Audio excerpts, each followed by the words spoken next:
Hello, everybody. Hello. Welcome to Pie. Hi, honey. How are you? This is Katey Sagal, by the way. Hi, Katey Sagal.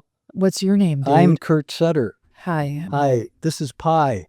Right. This is Pie. Are you going to sound like a radio announcer? No, I sound like an idiot right now. No, you don't sound like it. But when we do our thing I can from only the car, talk in short sentences. we do this little, I guess, what do you call it that we do? If anybody's watched It's Come to This, we do these on our date nights. We record, and Kurt tends to sound like a radio announcer. Every time she announces me, I'm like, "Good evening, ladies and gentlemen," as if we're a race in the car, like we're at a racing event. But Pie, people, influences, and what is it? Experiences. You came up with it. I did, and how are you this week? By the way, I'm having a rough week. You are? Yeah. Oh, you know what? I kind of know that. Yeah. I'm not quite sure if I should press or just kind of lay back. And, it's hard to know. I could use a little press. That's right. Actually. No, I'm good. Which kind of press? Yeah, it always ends up me talking about my penis, but I don't. So I won't. No, come on, stop. I know I don't want to do that today. I'm saying I'm not going to penile the conversation. I don't think that makes sense. I'm okay. I had like a fender bender yesterday, and it was weird. And right. It like triggered it opened up all the closets in my head that told me I shouldn't be here.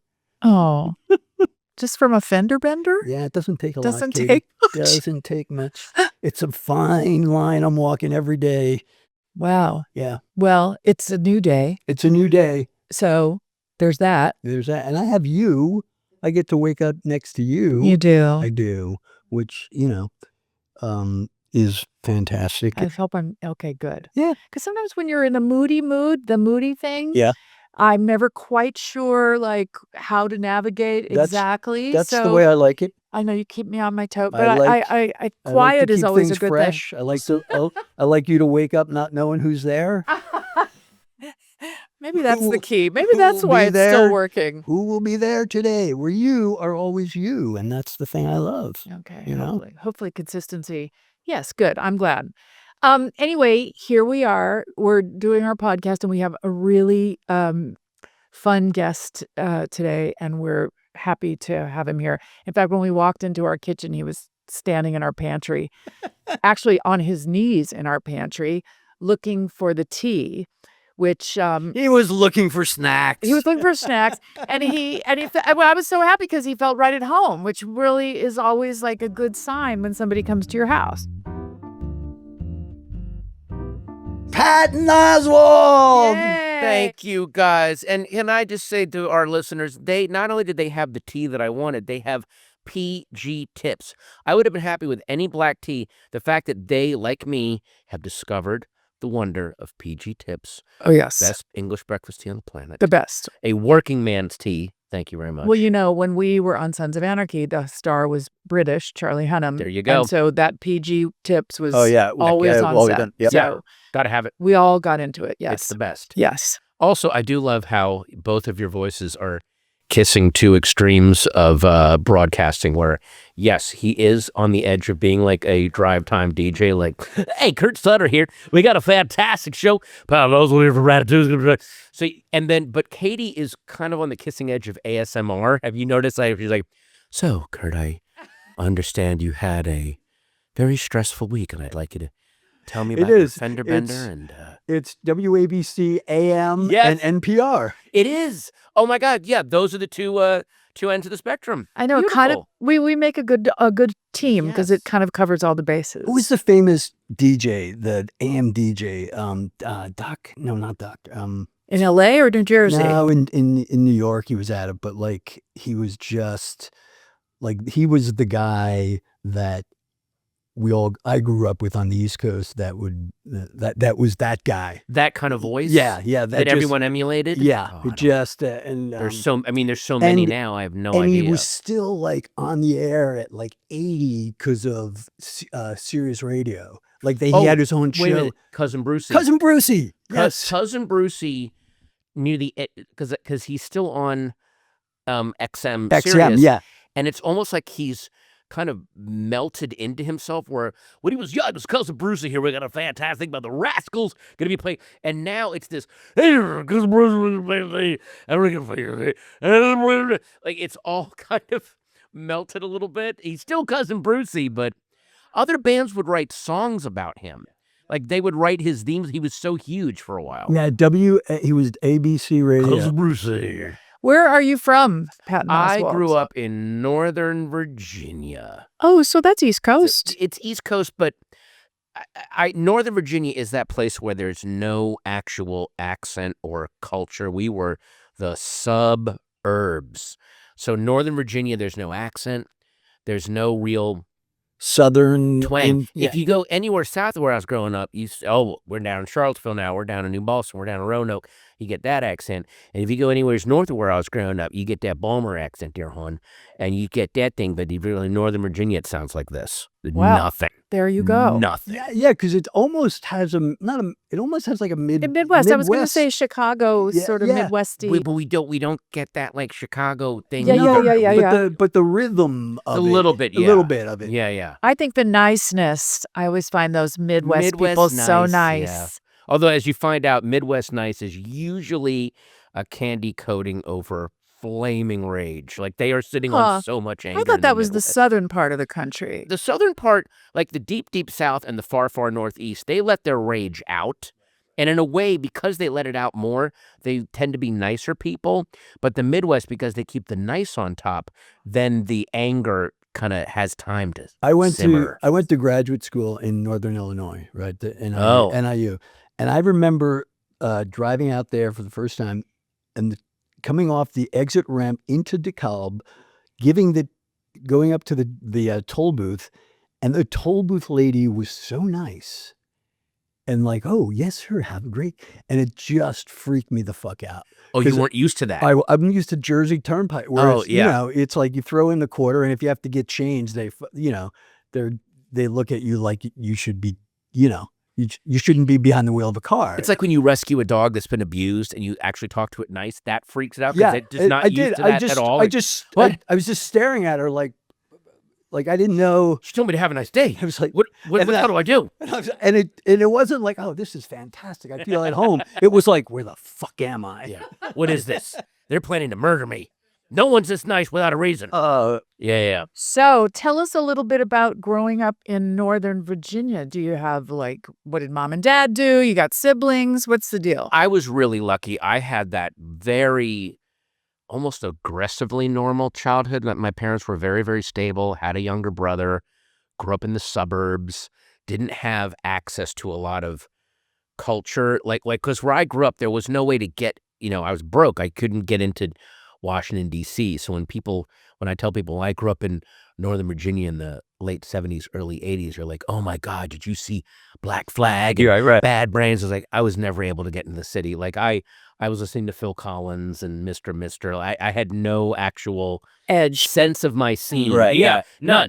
And so there was that very getting everything second and third hand in terms of culture. I discovered punk music in the summer of 1984 when the Repo Man soundtrack came out. And I was that kid in the suburbs telling everyone about this new music called punk. Everyone's like, oh, Patton, that's no, dude. It's sweet little... I really wanted to be, but I wanted to be upriver at the source of where all this stuff was coming out. I just didn't know where it was. And it wasn't until I started doing stand-up in the summer of 88 where I realized, oh, I'm at open mics and this is where the jokes are being written. They might not necessarily be the best jokes, but I'm actually around the people that are creating the stuff. I'm not seeing it on SNL or watching it on A&E's, Evening at the Improv and then getting it. I'm here where it's getting. So that was my entry into showbiz. Were you a funny kid? Yeah, I was a funny kid, but I was like, I've never liked the term class clown because that presumes there's one. I was in a clique of class clowns that loved comedy and could quote Monty Python and SNL. Oh, how fun. And this is in high school? In high school, yeah.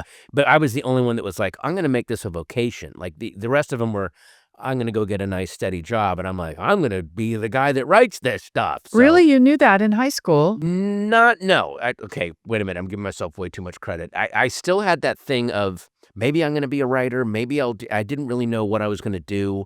And then it was that summer between freshman and sophomore year of college. I don't know if you guys experienced something similar, but it's that summer. That's the first time I think in your life where you realize I'd better figure out what to do because college is going to be over in 3 years. And I don't know what I'm going to. So then I started doing everything that summer. I worked as a DJ. I was studying to be a paralegal because I was like, I better figure something out. I just didn't know what I was going to do. And then I started going to open mics, and that was the thing that clicked. How did mom and dad react to that?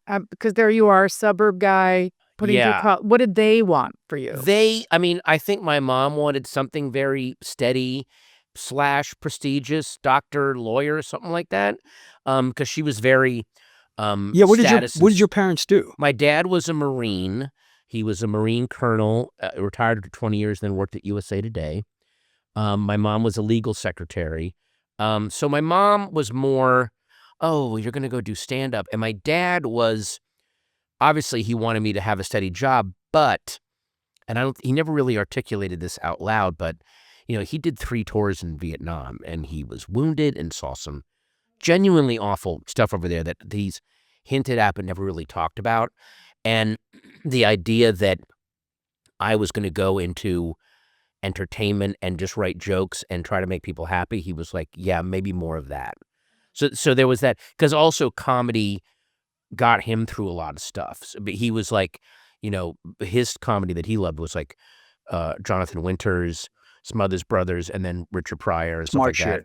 All that stuff, yeah. So he really loved that. So it's like, oh, my son's going to be a comedian. Good. Oh, that's such a nice... Because you don't associate that with a military point of view of life, but the fact that because of his experience, the awareness of the need for that side of life is pretty self-aware, man. It also just from other of his friends that I've met that had kind of gone through, people that have really gone through war at a ground, boots on the ground level, rarely are gung-ho for their kids to go into war or even join the military, and he would say, you and your brother will go to war over my dead body. You will never experience what I experienced, and I will make sure of that.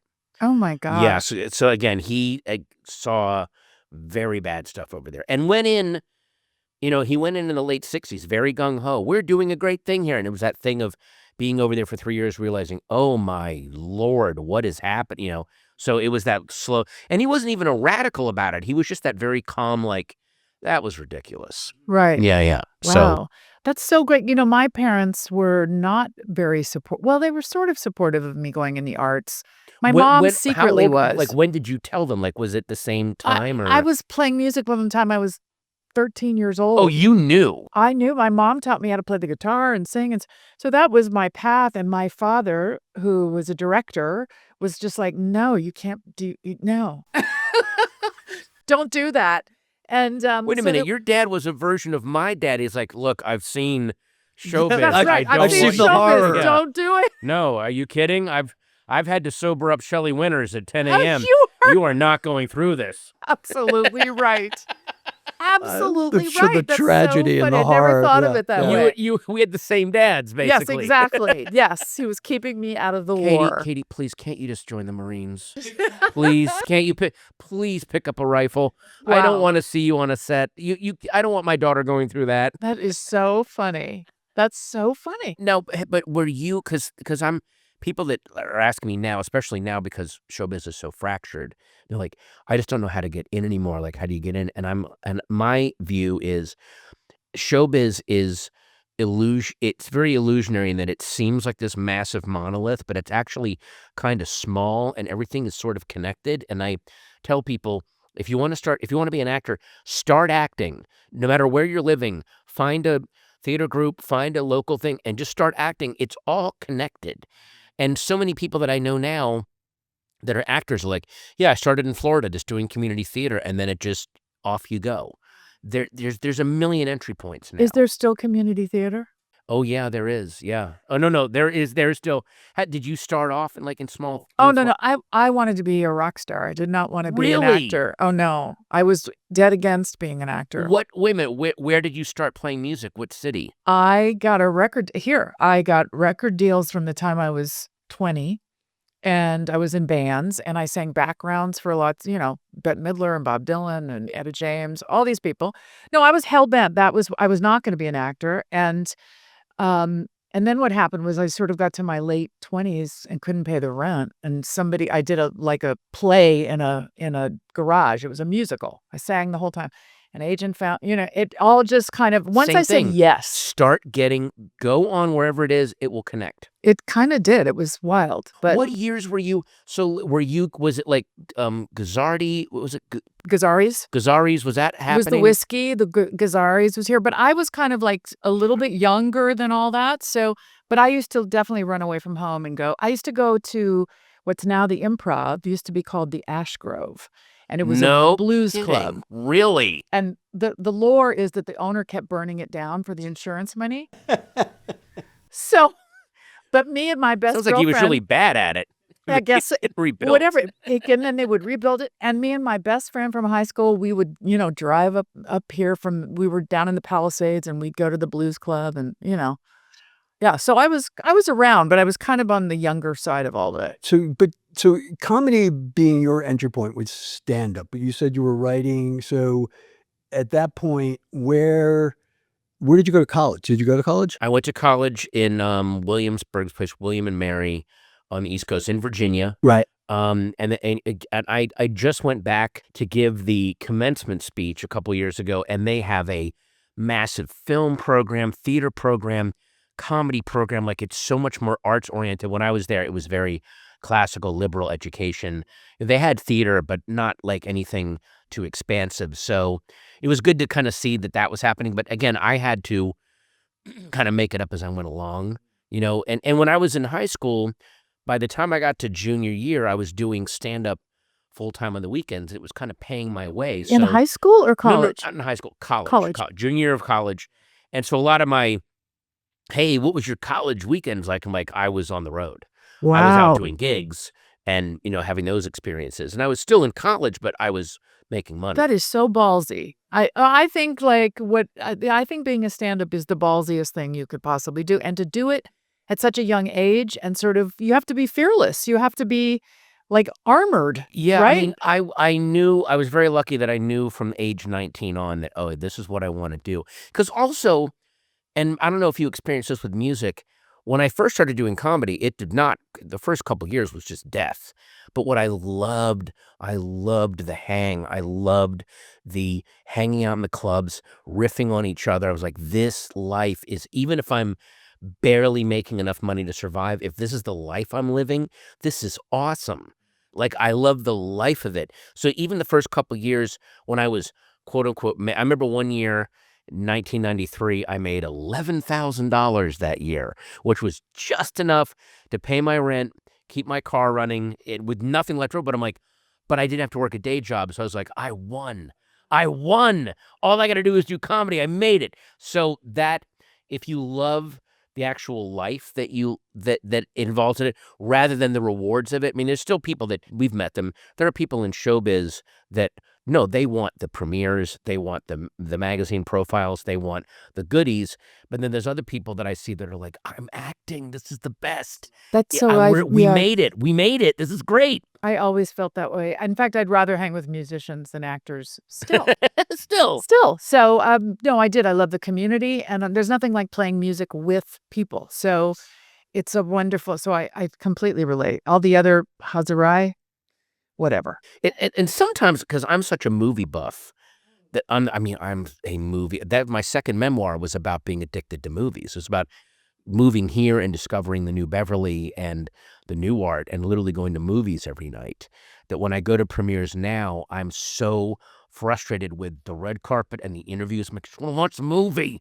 Let me just go in, and I don't care about all this. I just want to see the movie. Even if it's bad, I like watching the movie. So there's that, that's what I want to be doing. But what's the Orson Welles thing? They pay us to wait. We act for free. we're paid to do the waiting around, to do the promo, to do that's what we're paid for.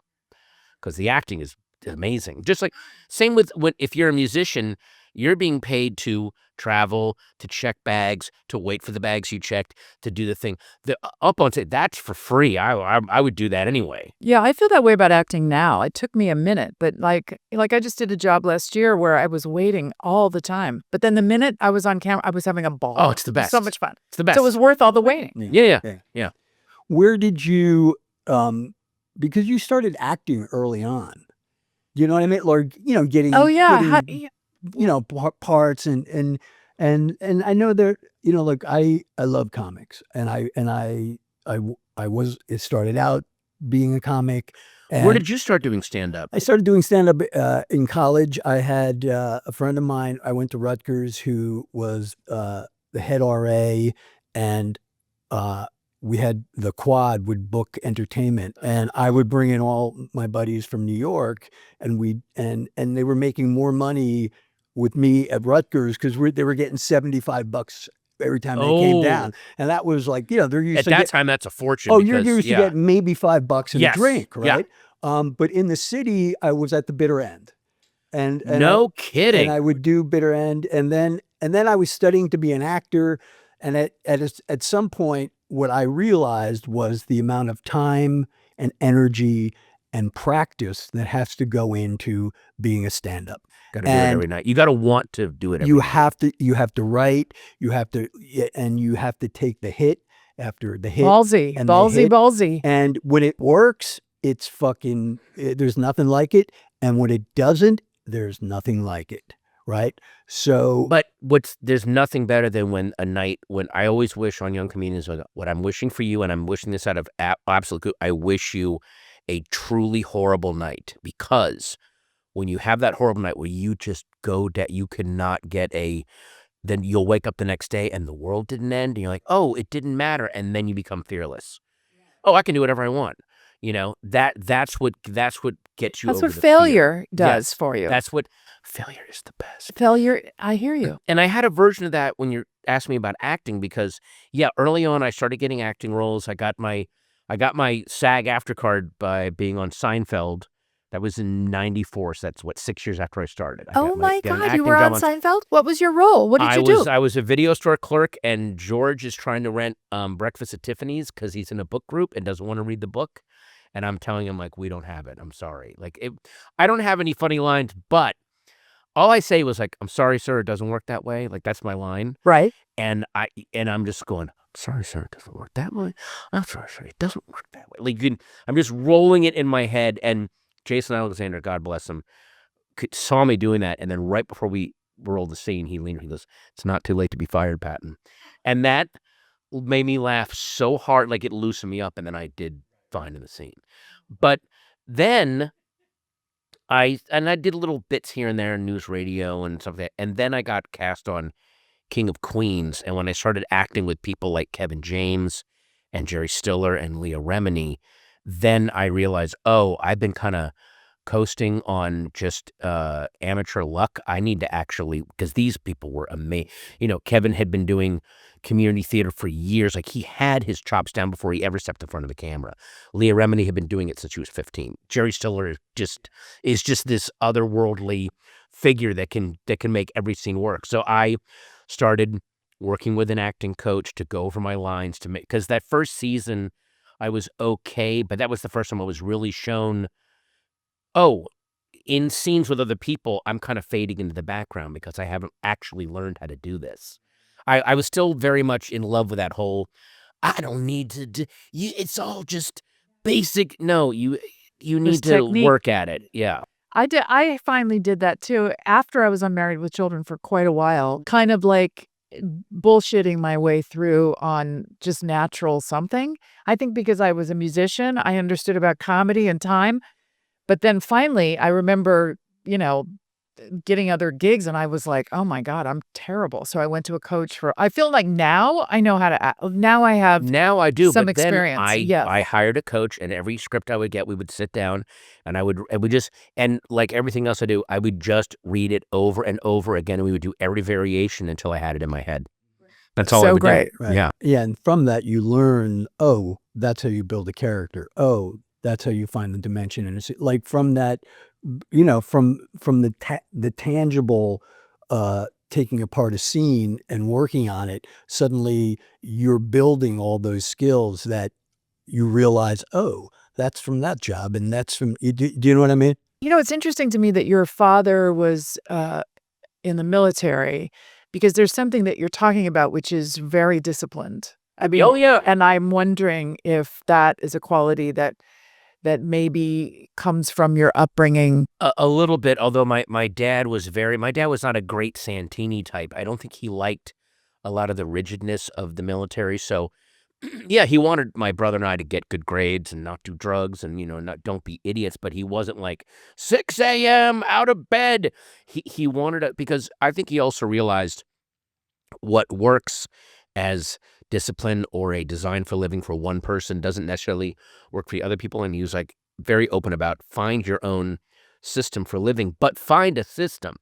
Don't sit there and expect other people to pick up your slack, but find a way that you are not hassling everyone around you, whatever way that works, but find that so you become self-sufficient. Such a good dad. That Yeah, sounds like a my- great dad. My dad was awesome. Are you a good dad? I bet you're a good dad too. I'm a very and it's weird how I'm kind of dealing with that with my daughter is at that age where she's got to figure out her design for living. And yes, my wife and I are trying to give her tips because we are kind of edging into we're picking up a lot of slack and we're like, this has nothing to do with us. We're always going to be there to pick up for you, but the world won't.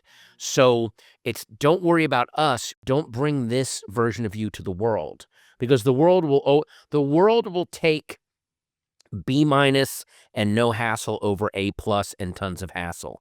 And I can say that because I've been in showbiz. You've seen this. How many people have we seen in showbiz? Brilliant actors and actresses that are truly transcendent, but you see producers go, not worth it, man. Life's too short. 100%. I will. There's reason why certain actors and actresses work constantly because people are like, oh, they got their shit down, man.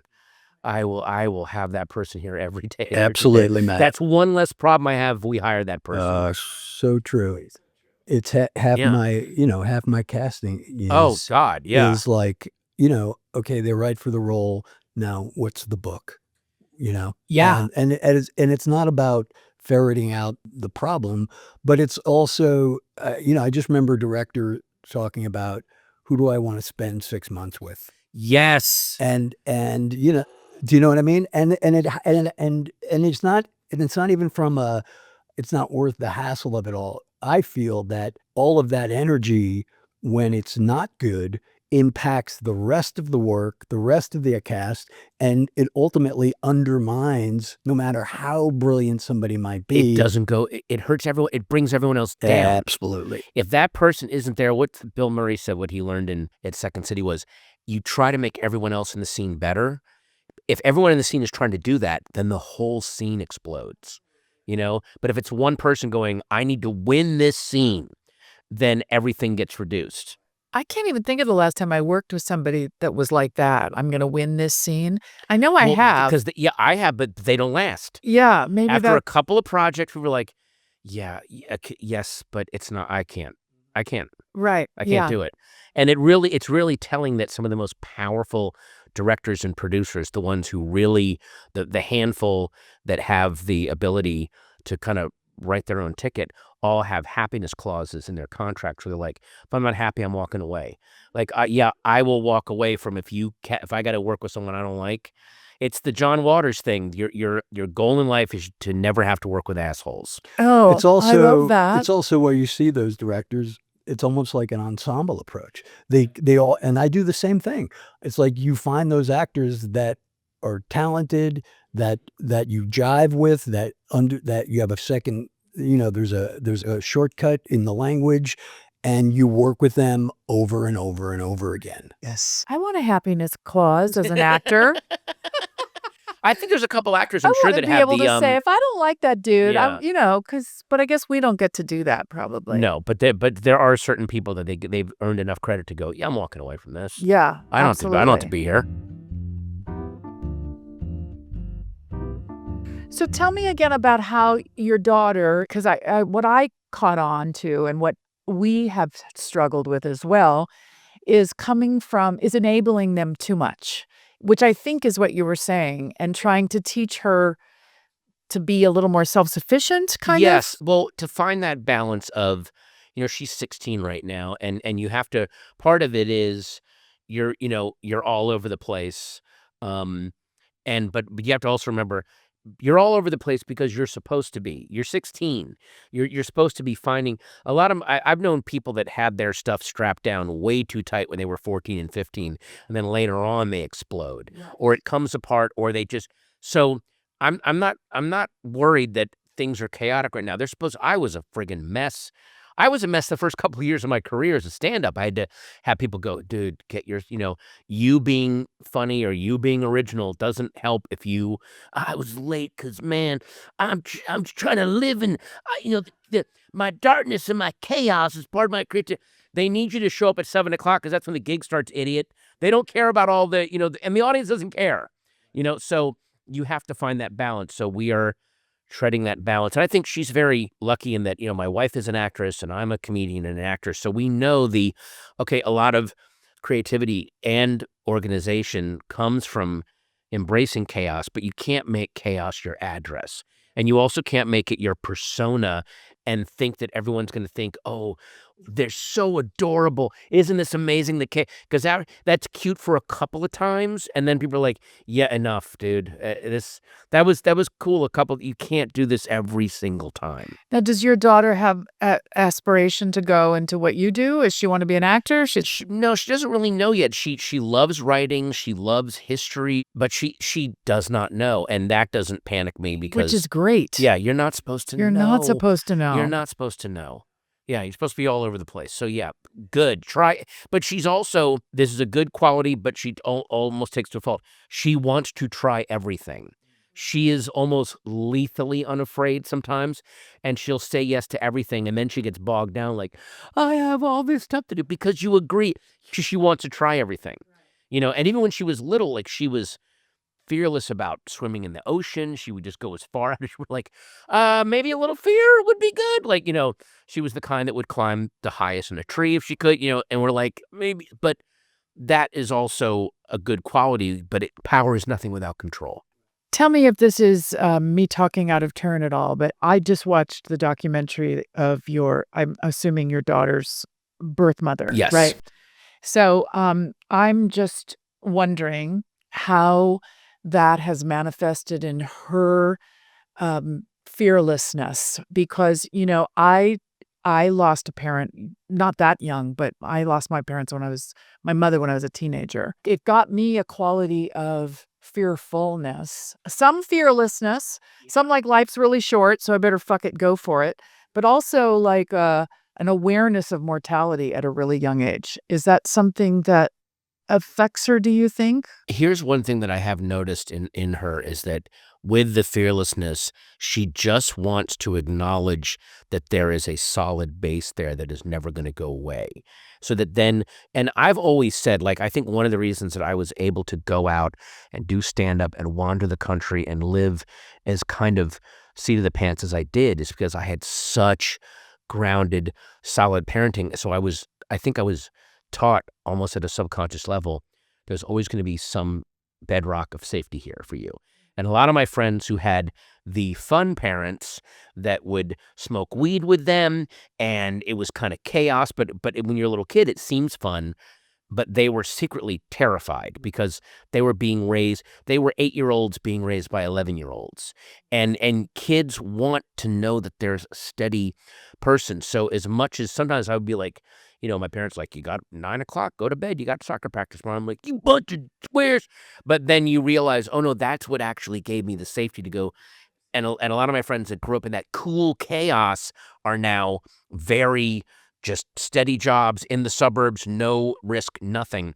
So we're giving her, she always knows she has that base for us. And also she does have, I do remember, even when she was really little, I guess maybe this is because her mom, my late wife, did have this weird innate skill of like putting puzzles together and mysteries, and she just she was in the business of noticing things. Amazingly She just so. noticed things. And I remember very clearly, I even wrote about this in the afterword of my late wife's book, because I would write little notes to my daughter, like, hey, good job.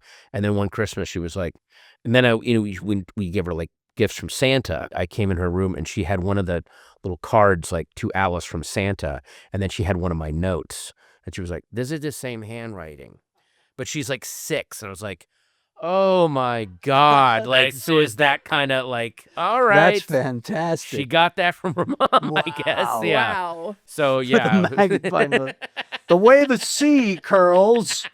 That's wild. Yeah, so that was really weird. Like, oh, all right. So, I mean, who knows? Because my late wife was also a writer. She was trying to write movies and TV shows and sold some scripts, but was always, and then as a hobby, she would research crimes, and then she kind of was able to combine them both, the idea of like a storyteller, something literary, in getting across the idea of this unsolved mystery, that kind of, that No, it in was cold blood amazing. kind of It was thing. an Yeah. amazing Yeah. story. Yeah. Absolutely Yeah. amazing. It's interesting because what I hear is about your daughter, and we feel the same way, is that when my daughter unravels and or is in that pattern of behavior of anxious, and it's like, and then you realize, oh, when she's here, she can be who she is and how she feels, and sometimes it's hard for me because I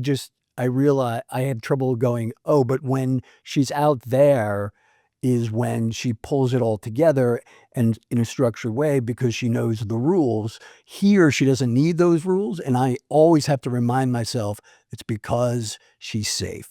If your kid is emotional and unravels and melts down when they're home, and you don't see them do it in public, especially around their friends, you're like, what am I going to do? You have made such a safe space for them. They're able to, and it's also their way of going, what are my limits? I need to explore these, and you gave them the space to do that. Be happy with yourself, congratulate yourself, and let them do that. All our Let kids them are little unravel. shits at home sometimes.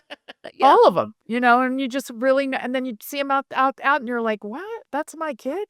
Or the teacher would go, your child, your blah, child blah, blah. is You're so- just like, what? When we get her reports from her school. When I see her around her friends, she is like this 41-year-old divorcee. Like, if everybody would just calm down and we could just go over there, and we're like, and then she goes home and goes, I don't know where my socks are.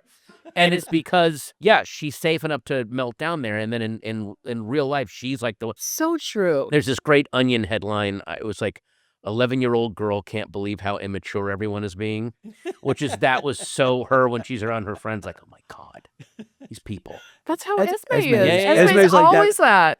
Like every grade, and like she's like, she's finishing up her senior year of high school and is so ready for college because she's like, yeah, my high school class, you know what I mean? And it's that sense of having to put it all together out there and understanding it, and then being here, and this is where she figures it out. Our older ones are still that way too. And they're like, late 20s, early 30s, they're still kind of come home and. Yeah. I've had to struggle too with the precociousness in terms of reading material. My daughter is a big bookworm, just like I was growing up, and just like I was, she wants to punch above her weight. So like, because I want to read Stephen King, I'm like, well, let's ease you into this, because I was reading Stephen King when I was 9. Like behind I read The Stand when I was 10. Read it when I was 10. Couldn't put it down because it's so good. But maybe shouldn't have been reading it when I was 10. But all right. And so I would like, okay, you can read The Shining, you can read this. And then like one summer she went to camp and she came back and I found American Psycho in her bag. I Oh was my like, God. and she goes, yeah, all my friends were talking about it and I read it and I was like, sweetie. And then she's like, well, it was this thing like he's using the fact that he's a serial killer to show that, no, but this is like what someone who like is greedy about money is. And like she explained it so well that I was like, oh, okay, I guess you understood that. Like, so there's yeah. So as angry as I was, but it was also like, she's not sneaking behind my back to do drugs. Yeah, I was She's gonna say. sneaking behind my back to read. Yeah. Like, okay, fine. You know what? Good. Totally. Oh, fine. Yeah, go read. Good for you. Love that. And also, it was that weird, like, my mom, she really encouraged my reading, but also it was in the 80s, where parents maybe didn't have the same resources that we have in terms of, like, what to give your kids and not. So she gave me A Clockwork Orange when I was 14, but because she was like, well, it's about a teenager in the future. You like science fiction. She didn't realize it was this grim, like, look at like free will and punishment. It was like, oh my God. And I was like, and like, I remember when I was done reading, I was like, thanks, Mom. Like, I didn't know what. It's like the Lord of the Flies in space. Right, yeah. By the way, and I reread Lord of the Flies a couple years ago.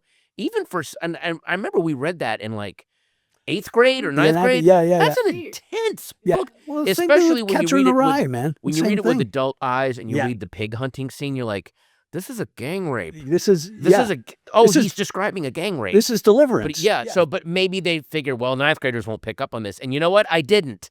It's not till you're in your 40s you're going to go, oh, wow, okay. That's good writing that you can, you know. It's like when, I don't know, I grew up in front of a TV and cartoons was, and I can still watch old Warner Brother cartoons and go, oh, fuck.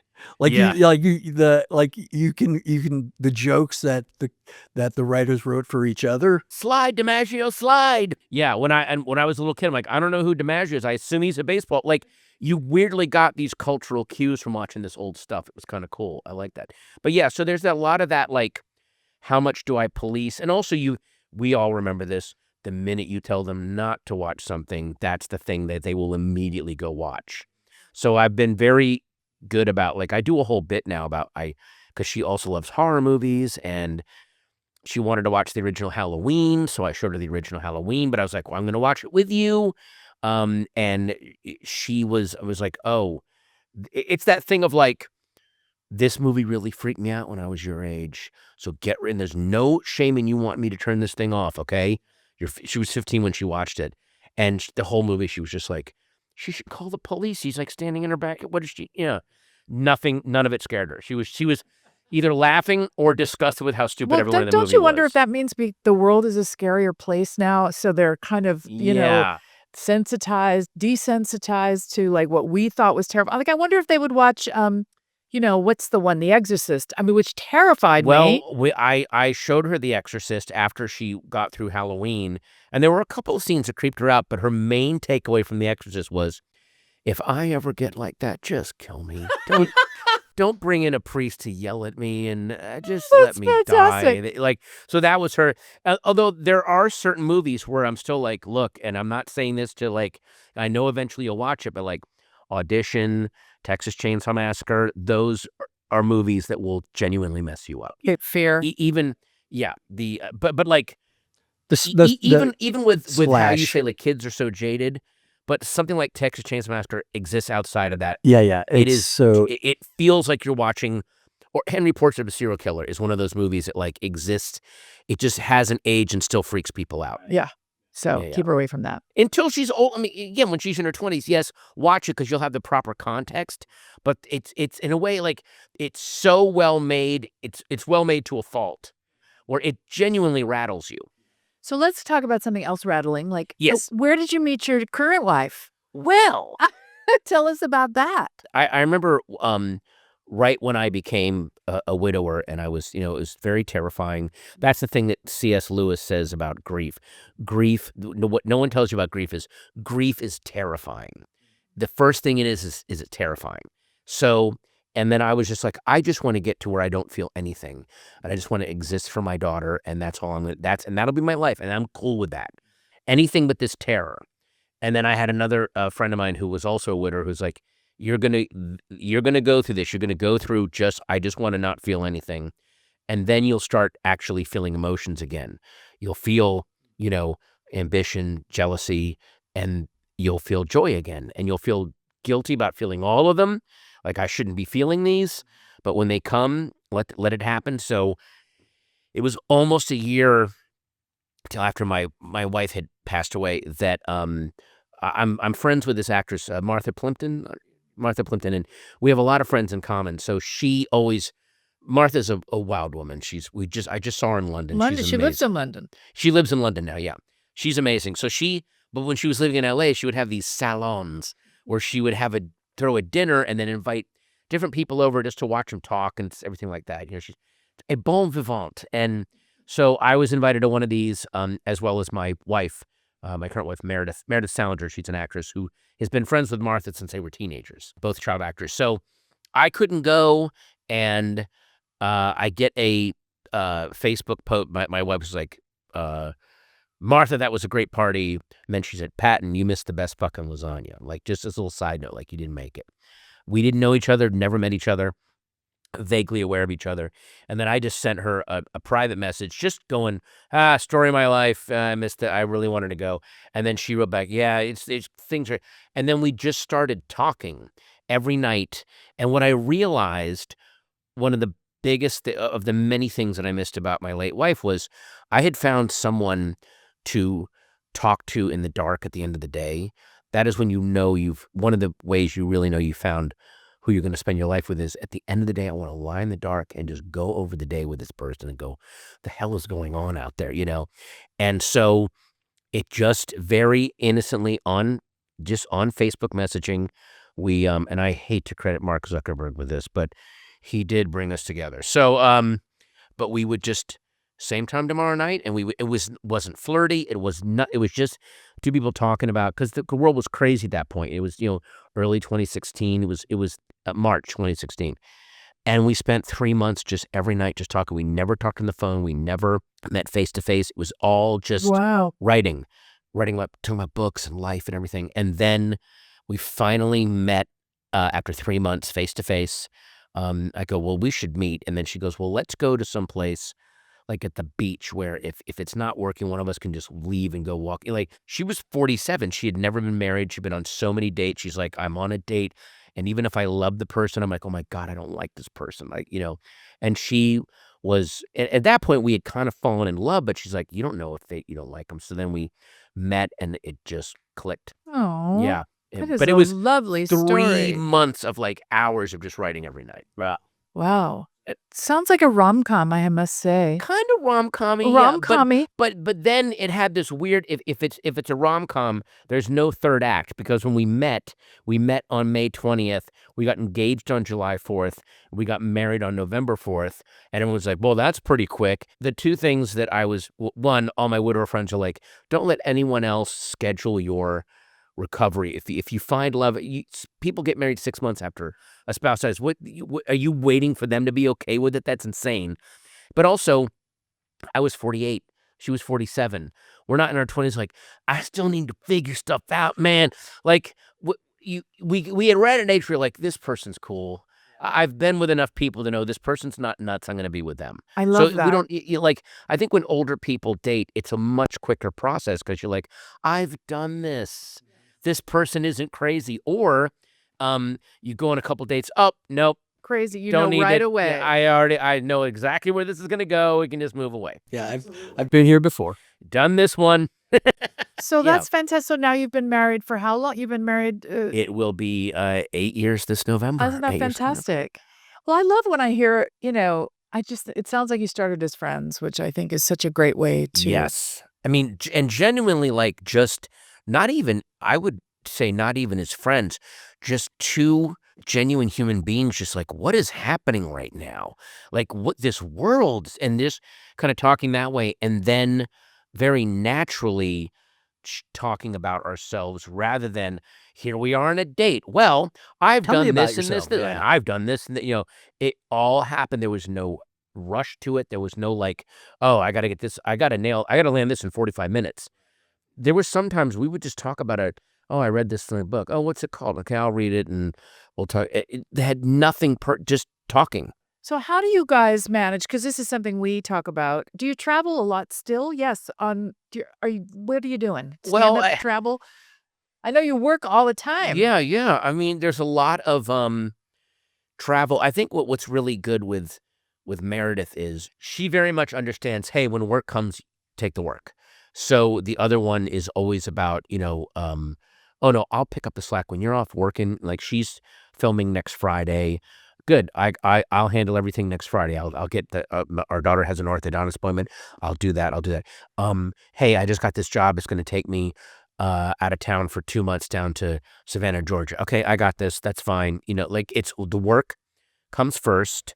And if it's something really cool, like if I get booked in at a club in a really cool city like Chicago or San Francisco, or even like a cool place like Asheville, North Carolina, I want to bring her with me if she's not working. Right. And we're also very much about because you know what it's like in this business, we really defend each other's solitude.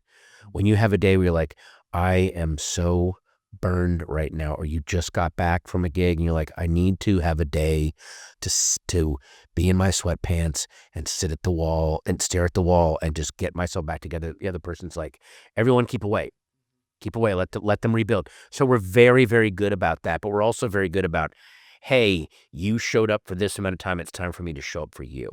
And so it's always about just look for opportunities to take shit off each other's plate. Because you both, especially in the creative field, as an actor, as a writer, you do take risks with your mental health over the long term. If you're going to really effectively write, you've got to embody personalities that aren't your own. And over time, that can be risky. As an actress, you've got to embody. I mean, think of the whiplash of the stuff that you've done between Married with Children and Futurama and Sons of Anarchy. I mean, you're just back and forth. Who am I, Patton? Well, I mean, it does take a toll. Yeah, it does, absolutely. Yeah, I think so. But there's enough space in between for us, Yes, exactly. But there's space in between because you both realize you have to give each other space. We give each other a lot of space. We are that couple in a good way. Yes, but not too much space. I mean, I find it like when we both have to travel. Like I just worked in South Africa last year, and Kurt and Esme came over, and my daughter came over. Yeah. Oh, if it's someplace cool, go.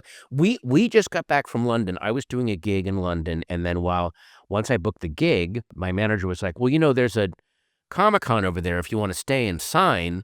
And then my wife, she's in like, God, Star Wars and does all these voices, does all this stuff. And she does those signings too. So I was like, well, sign my wife up too. We can both go. So we both went over and made money, hung out in London. It was great.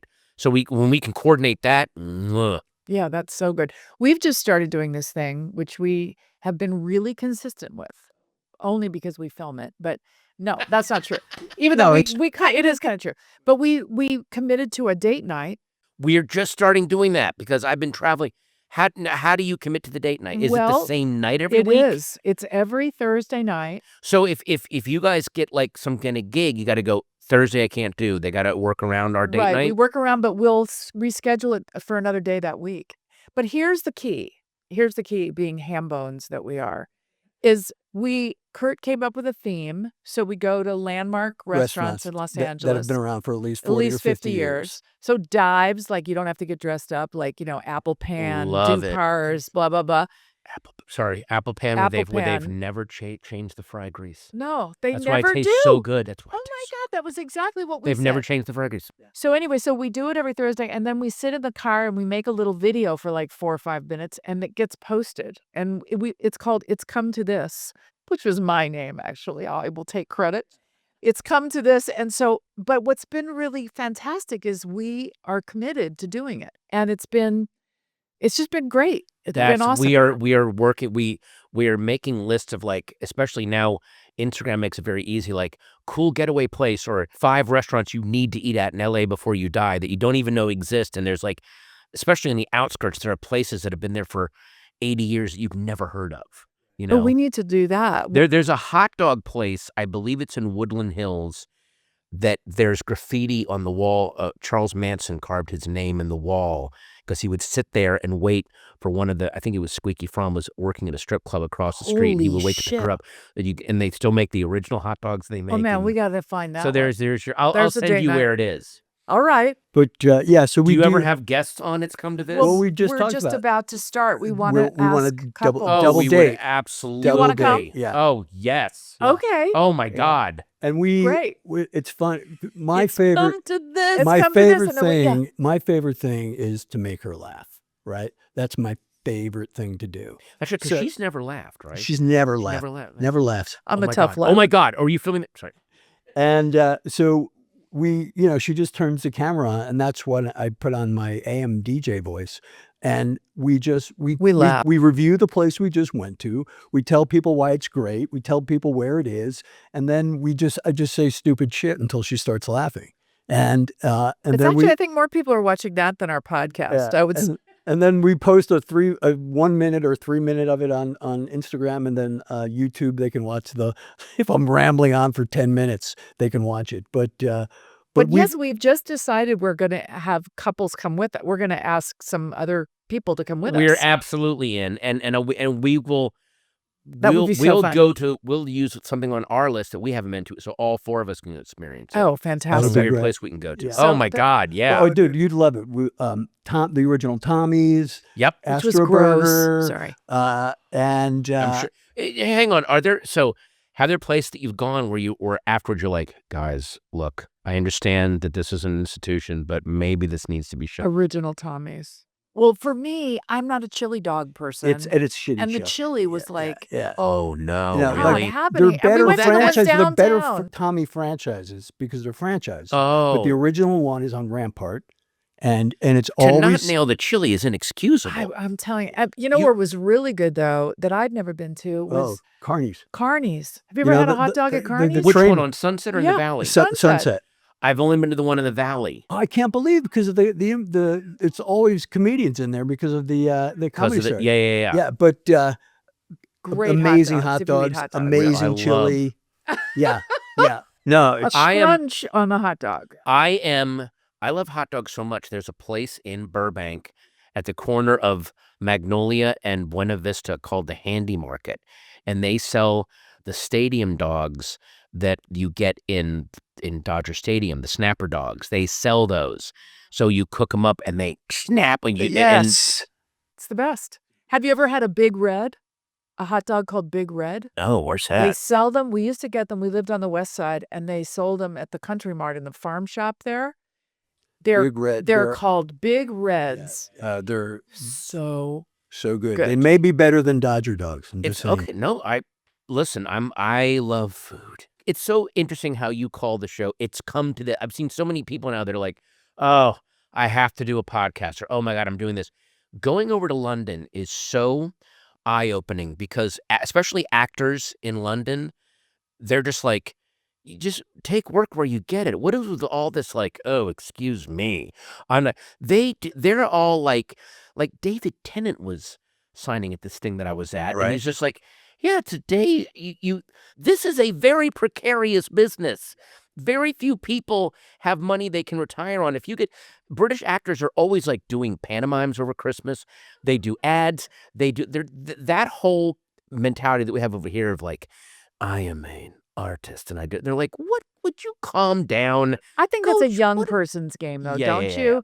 I yeah. mean, when you were young, I mean, I remember yeah, I being was- like, oh. I was like a snob. Oh, and- I still, because I was in that whole alt comedy scene where like, I'm not selling out, man.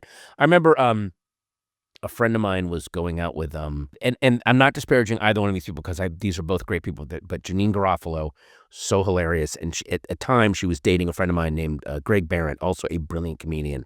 And she was offered like an M&M's campaign, like an ad. And it was like, I think like $1 million. And she was like, well, I'm not going to be a shill for a candy company. She turned it down. And my friend Greg was like, that's when I knew we had to break up. Because as he said, he goes, I would shove a bowl of M&Ms in my ass for $500. Absolutely. Yeah, I think that whole concept, well, maybe just in older people, but I mean, if it's a product that you think is evil, don't do Yeah, that. right. But for the most part, That's so Yeah. funny. wow. Oh, who were you sitting on? Who did one? That Oh, never Ewan did? McGregor. Oh, Ewan I was sitting McGregor. next to him on the plane, and I was kind of feeling like, God, I feel kind of bad because I'm taking people's money when they should be going like, they probably need their money. And he had a whole different attitude. He was like, this makes them very happy. This is what they save up all year for. He was so excited because I don't think, there's not a lot of train spotting, signings happening. So now with the Star Wars of it all, even at his stage of his career, this brilliant actor, like that was a whole new thing. Do you know and what I also, mean? what's he doing with his money? He's funding foundations. Oh. He does good things It with does his good money. things. He's not doing it because like I got to deepen my pool. Like he's doing. Is like that you wrong, said, Pat? and also the new lighting that we and got also- outside. he. By the way, he's a great actor. He deserves a deep pool. It's not like you're signing with your head down. Like here, leave. Right. You sit and talk to him for a little bit. No, what's going? So yeah. Well, the people that come and say, I watched you and with my dad, and it really bonded us, and now my dad has passed, and I get, that's super meaningful. It really matters to them. So I get that. Yeah, you don't feel like such a I just bore. remember, No, not to blow smoke up your ass. I just remember when Married with Kids came on TV, it was so especially me, because it was such this one of the moments of that show. There's two moments that have always stayed with me. One is in the pilot, because this was at the height of like Cosby and family, and this was this weirdly as manic and goofy as it was kind of more realistic in terms of how family is, especially how exhausting it is.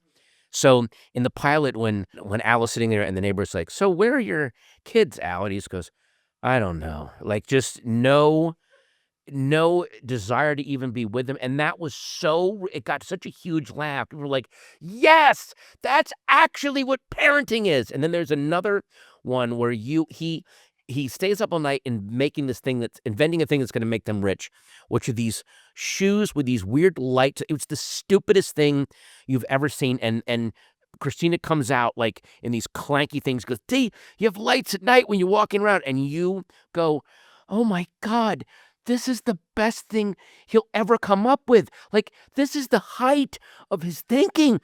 He'll never get," and it is funny as it is in a comedy show, it became this weird, like, Eugene O'Neill tragedy scene of like, this is what I'm married to.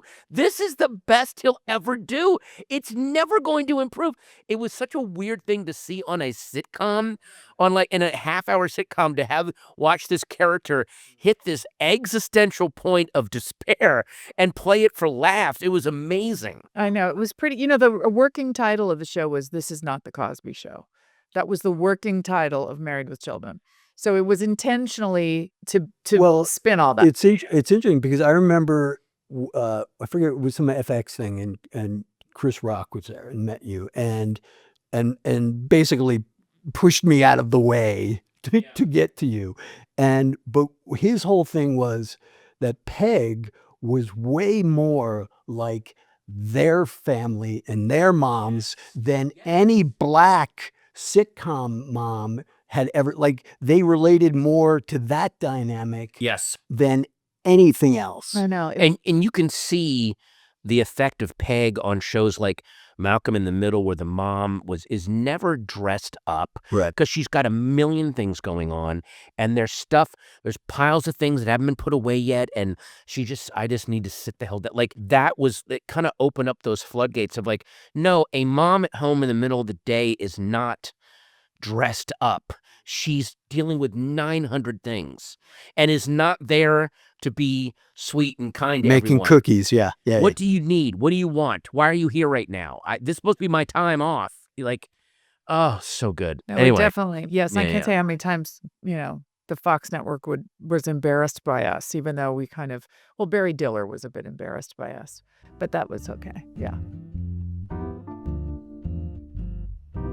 So what we do in this segment is we ask our guest what their favorite pie is and to tell us a story. So I asked for pecan pie. Do we know why? Yes. Is Well, there a story? I mean, kind of a story. I grew up in Virginia. This is a very, very Southern pie. And this is also a very, this is one of those meals that is clearly based on, well, what do we have in the kitchen that we can work with today? Like, what is here? This is not like haute cuisine, but because it's let's make what we have really, really good. It is super good because when you're broke and don't have a lot of stuff, I need my stuff to be good, So This is good. yeah, pecan pie is just all. So pecan pie is something you can make with kind of what's there? Is that what I'm hearing? There's not a lot of ingredients in it, and I think the origin was like, well, we got to make a pie. What do we have? Got it. You know what I mean? I did not know Very that. Southern, very yummy. And also, this is one of those things where at Christmas, oh my God. Good, right? Oh my God. My mom would make these things called nut cups that I loved. And they were so good. And I remember this being very, very young, like 5 or 6. And then we had them at Christmas. And then a couple weeks later, we had a pecan pie. And it was one of those first moments where I'm like, the nut cups are just a tiny version of this. Like, they're just in different forms. Oh my God. I get like, it was that weird. And my grandmother would make strudels, oh, and then she would make cookies called kippers, which I realized at some point, like, wait, we're just little strudels. Yeah. So this is one of those, like, listen, that's why, like, a lot of food from the strata of society, that's why, like, when people go, well, poor people are fat because they live in food deserts and all that. No, poor people are fat because being poor is stressful as hell. And when you eat, a lot of times you're like, I need some comfort right now. I'm so stressed out. So salads and vegetables are available. But at the end of a horrible 11-hour day, when you're taking home no money, salad ain't going to do it. I want something deep fried, and I need some booze to numb myself. Like, that's a very real, like, reduce the stress and you'll reduce that. But the fact that this is weirdly a form of mental health, this is a form of someone going, let's do something to get us through this. Right. I just love that. It's so comforting that humans constantly have this capacity To do that. to do this. Absolutely. Yeah, with whatever they have at hand. As long They'll as do it's it. not to excess. Mm-mm. You're talking to two very excessive people. Well, but it's also, what I love about that, there's just something really tribal about that in the idea, it's why so much of our social interaction centers around food.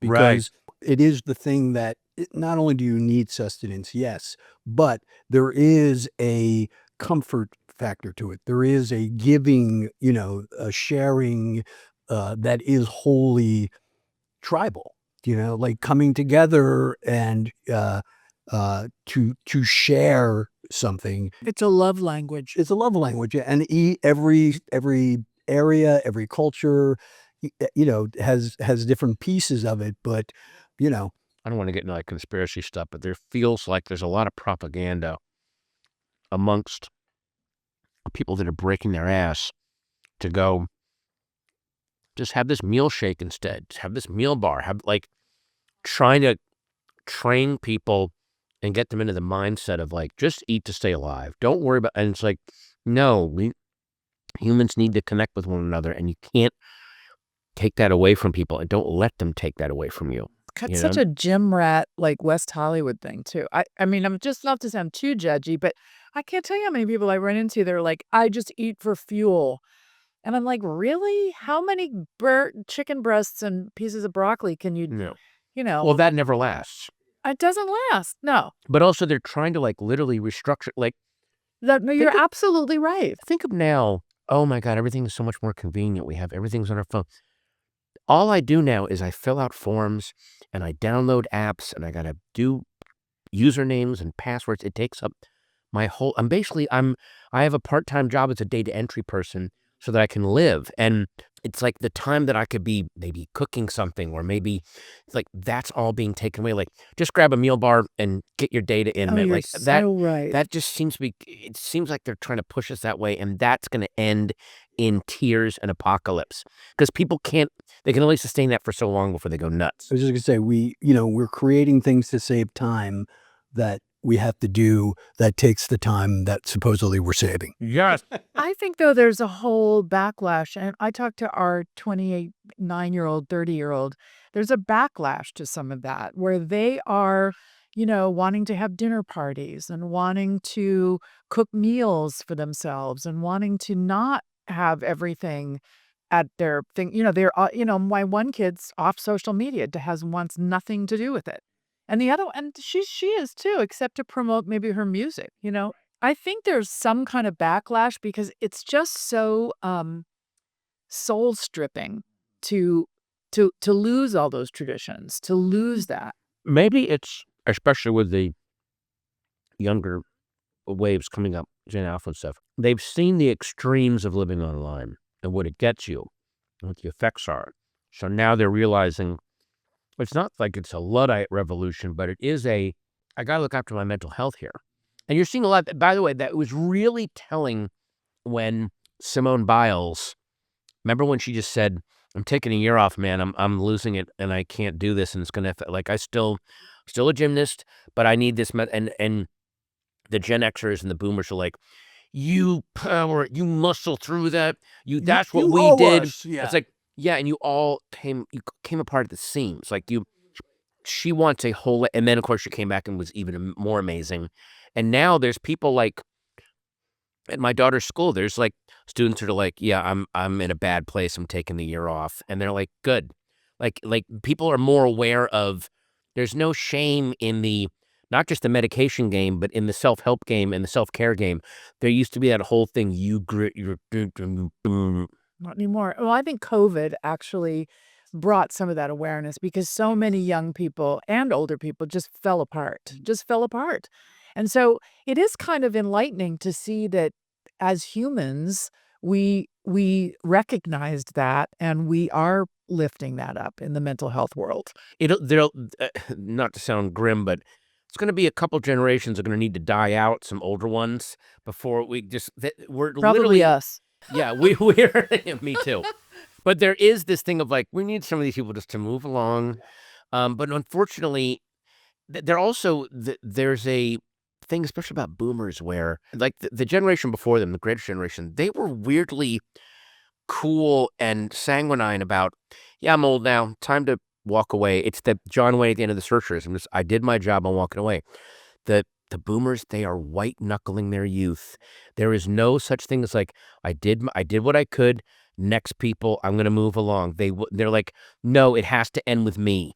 There can't be anything after me. And it's like, that's such an unhealthy way to live, man. There will always be something after you. It doesn't end with you. And we're seeing this final boomer temper tantrum happening right now, just culturally.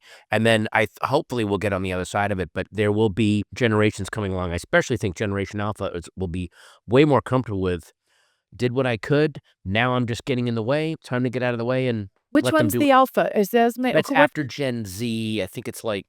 Is it like our kids? No, is I think... Like no, Esme 18? No, it's before. Esme is Gen Z, I think. Yeah, my daughter's Gen Z. Oh, okay. So it's the next one coming up that they've already grown up with social media being everywhere.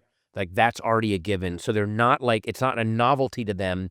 And so they're not as, I think boomers and Gen Xers got way more addicted to social media than Gen Z because it was a new thing for them. I think you're right. Yeah. Yes. No, they see it and they go, this is a time suck. What's our kids? So what are I don't know any of this, but the 29, 30-year-olds, is that a millennial? They're yes? millennials, yes. And Esme is Gen Z. Gen Z. So, because the millennial, the older ones of ours are definitely moving away from all this stuff. Oh, yeah. So. Yeah, because they've seen the extreme effects of it in older people and also just in society. Like we have kind of memed ourselves into a dystopia, and we got to find a way that we can't meme ourselves out now. We got to figure out a way out without using the social media. AI? Don't get you started. No, I hear that was a big sigh. That was yeah. I know that's another conversation. We also do at this section.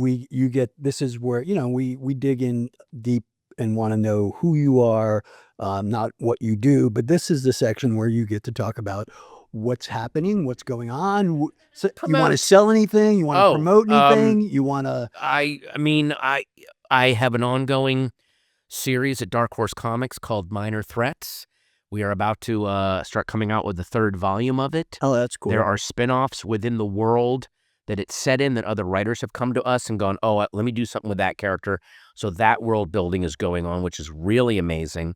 We're trying to turn it into a TV series, and then I'm continuing to do stand-up. And then there's I hate saying this, but there's other projects that I'm doing that are in such amorphous form right now. I can't talk about them until they come together.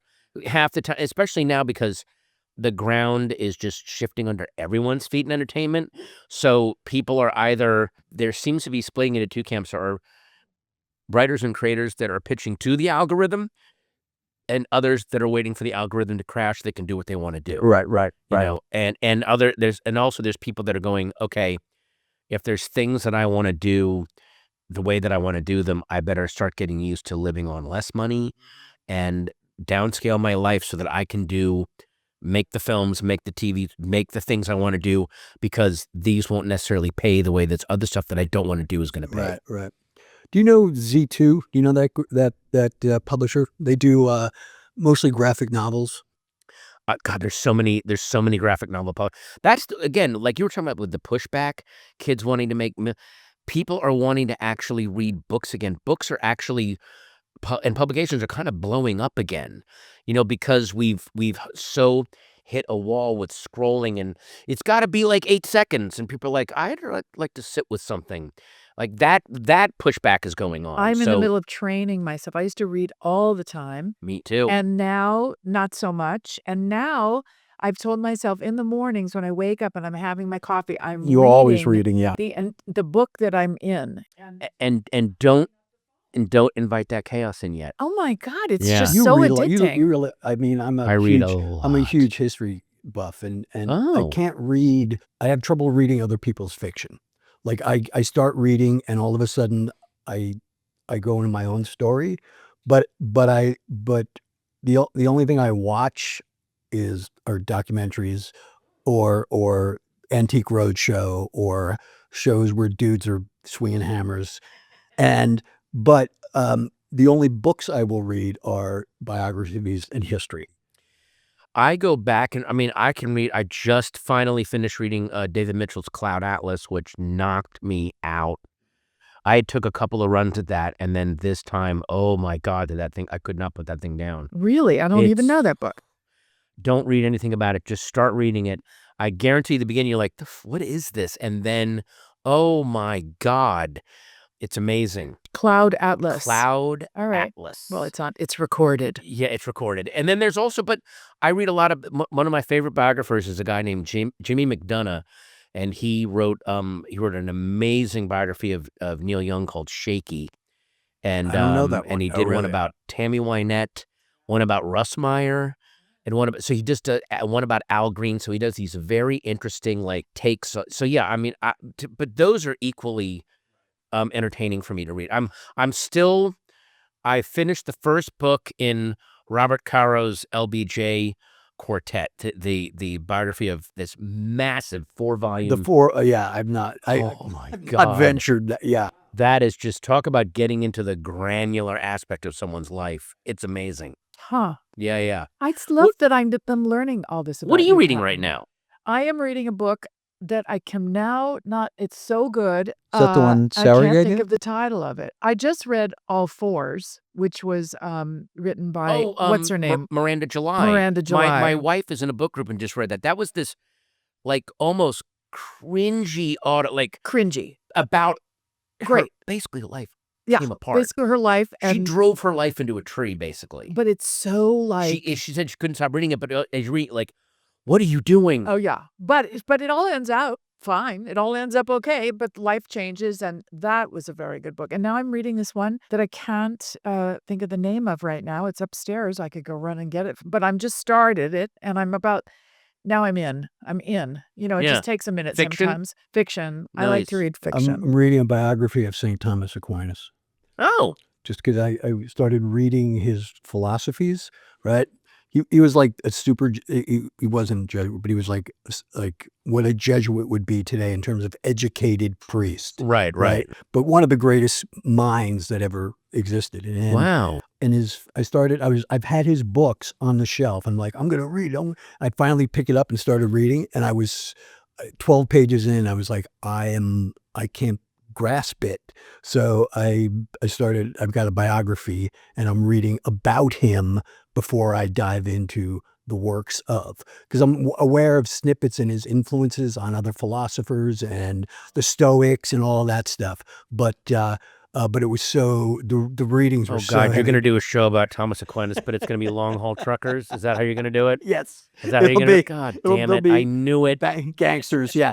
The book I'm reading is called The Emperor of Gladness. That's what I'll say. It's fantastic. It's a great story. Is it a historical novel? No, it's a new book, and it's about a kid that, is down on his luck, and he runs into an old woman that lets him move in with her, and he kind of becomes her caretaker. And it's just it's a beautiful story of people that are bonding together to form community where there is none. So it's really well written. Yeah, when a story just grabs you like that and it takes you along, you forget that not only was that a sensation that has gone away for a lot of people, it's a skill that a lot of people are giving up, the ability to do that. I know. They've given Fran Lebowitz just said this really cool thing about, yes, there's been a dumbing down, but a lot of that's because a lot of that audience has died.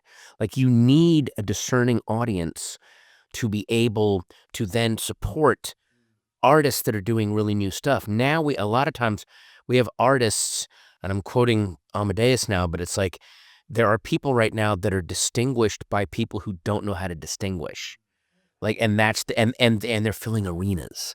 So it's like Sounds like network television. Sounds well, like you TV have executives. you have to keep educating the audience, or you'll lose them. Yeah, the algorithm eats itself. Yes, it really does. Yep. It really does. Yeah.